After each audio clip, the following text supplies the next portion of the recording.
A lot of golfers would say that chipping is one of the hardest components of golf, but I would disagree.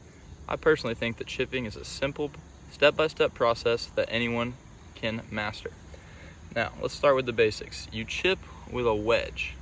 Now, typically, golfers are going to carry 3 wedges, and each wedge is set at a different loft, and that's basically just how open the face is. So your first wedge would be your 52 degree, which it's not very open. This would be if you wanted to chip low. Now, typically, I don't use this wedge to chip.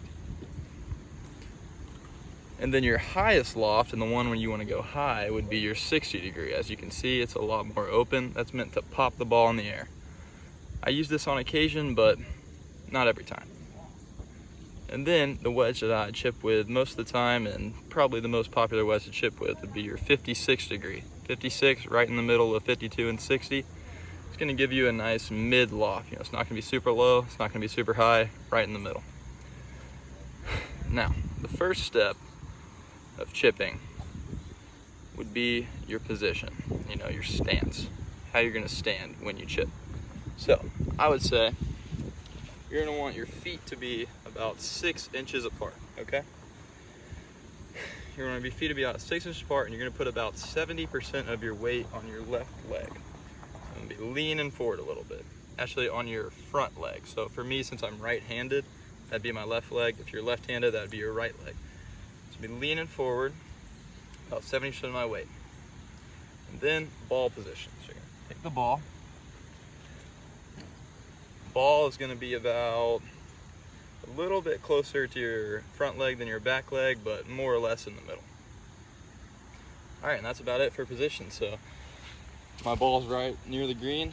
I set up, feet about 6 inches apart, weight on my left leg, ball a little bit closer to my left leg than my right. Now let's talk about the actual swing. Now there's 2 components of the swing, the backswing and the follow through.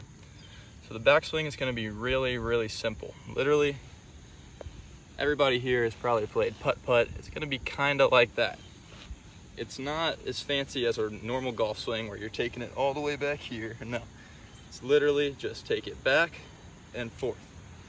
That's why anybody can master chipping. All I'm doing is taking it back and forth. I'm just going to try to keep it right on the same plane. This is easy to practice. You just back and forth, back and forth. And then on the follow through, it's very important that you stop your follow through.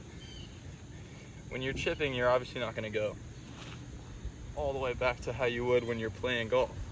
You're just going to go forward a little bit and stop it. That's going to control the shot. If I went, shot would go way farther than I wanted to, and it would be way out of control. So here's a quick demonstration of putting all 3 of those tips together.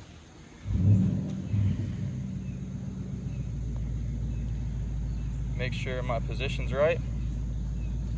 Put on my left leg, just going back and forth. Anytime you chip, it's a good idea to take a couple practice swings.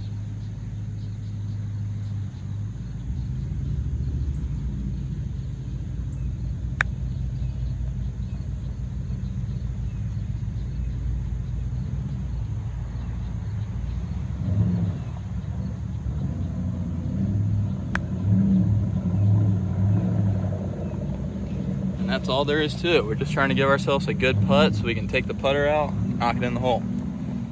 All right, thank you.